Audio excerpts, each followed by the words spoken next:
مشاركة واسعة من طرازات تعد الأسرع والأغلى في العالم. فشركة هينسي الأمريكية مثلا عرضت سيارتها فينوم جي تي التي تنطلق من 0 إلى 300 كيلومتر في الساعة في غضون 13 ثانية و16.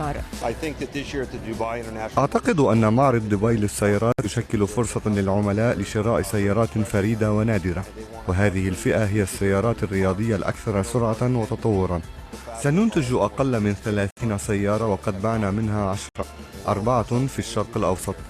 واللافت كان المشاركة العربية بهذه الفئة من خلال اللبناني رالف دباس والإماراتي ماجد العطار.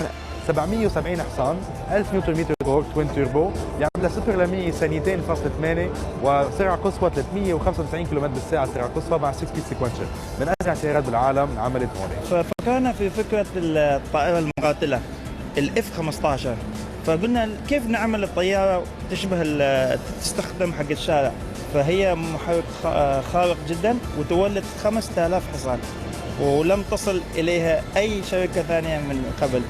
وقد لاقت هذه الطرازات إعجابا كبيرا من قبل الزوار الذين شجعوا الصناعات العربية للسيارات على أنواعها. كثيرون يؤكدون